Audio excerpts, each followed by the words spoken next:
मुझे बच्चा चाहिए। गांव के किनारे एक छोटा सा घर था। मिट्टी की दीवारें, टीन की छत और आंगन में तुलसी का पौधा। उसी घर में रहती थी सावित्री। शादी को पूरे 10 साल हो चुके थे, लेकिन उसकी गोद आज भी सूनी थी। हर सुबह जब वह तुलसी को पानी देती तो मन ही मन एक ही प्रार्थना करती, हे भगवान, मुझे भी माँ बना दो। सावित्री का पति रमेश एक मेहनती और सादा इंसान था। वह सावित्री से बहुत प्रेम करता था, लेकिन समाज की बातें उसे भी अंदर ही अंदर तोड़ देती थी। गांव की औरतें जब सावित्री को देखती तो कानाफूसी करती, अरे 10 साल हो गए, अभी तक कोई औलाद नहीं, पता नहीं किस पाप की सजा भुगत रही है। ये बातें सावित्री के कानों तक पहुंचती और उसका दिल छलनी हो जाता। वह मुस्कुरा देती, लेकिन रात को अकेले में तकिए में मुंह छिपा कर रोती। हर त्योहार, हर शादी, हर जन्मदिन उसके लिए एक कसक लेकर आता। जब वह किसी बच्चे को माँ की गोद में खेलते देखती तो उसकी आंखें भर आती। कई बार वह बच्चों के कपड़े सिलती और उन्हें देखकर सोचती, काश कोई इन्हें पहनने वाला मेरा भी होता। डॉक्टरों के चक्कर, दवाइयां, ताने सब झेल चुकी थी सावित्री। एक दिन डॉक्टर ने साफ कह दिया, अब उम्मीद बहुत कम है। यह सुनकर सावित्री का संसार ही उजड़ गया। घर आकर वह फूट फूट कर रोई।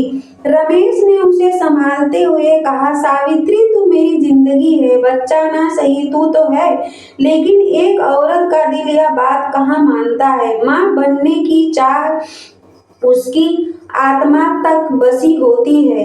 एक दिन गांव के मंदिर में सावित्री बैठी थी। पास ही एक छोटी बच्ची रो रही थी। उसकी माँ किसी काम में व्यस्त थी। सावित्री ने बच्ची को गोद में उठाया। जैसे ही बच्ची ने उसका आंचल पकड़ा, सावित्री की आंखों से आंसू बहने लगे। उस पल उसने महसूस किया, ममता खून से नहीं, दिल से जुड़ती है। उसी रात सावित्री ने रमेश से कहा, मुझे बच्चा चाहिए किसी भी तरह। अगर भगवान ने हमें अपना बच्चा नहीं दिया तो क्या हम किसी अनाथ बच्चे को अपना नहीं सकते। रमेश चुप रहा। समाज का डर, लोगों की बातें, सब उसके मन में घूम रहा था, लेकिन उसने सावित्री की आंखों में उम्मीद देखी। वह उम्मीद जो सालों से बुझती जा रही थी। कुछ दिनों बाद दोनों पास के अनाथालय गए। वहां कई बच्चे मासूम चेहरे थे, कुछ हंसते, कुछ सहमे, कुछ एक कोने में एक नन्हा सा बच्चा चुपचाप बैठा था। उसकी आंखों में अजीब सी उदासी थी।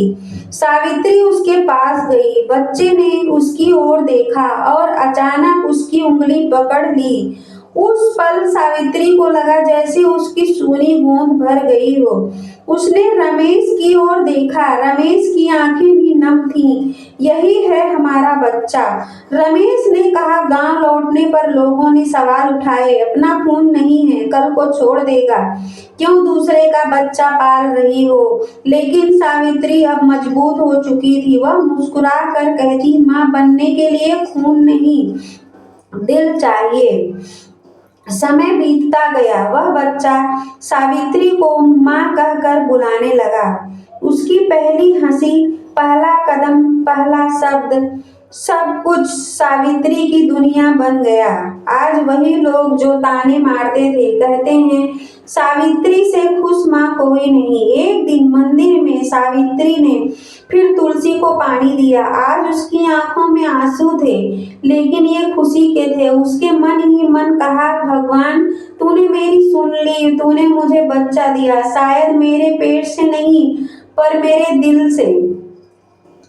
गाइस, इस तरह की इमोशनल स्टोरी आपको पसंद आए तो चैनल को लाइक और सब्सक्राइब जरूर करना। Thank you guys.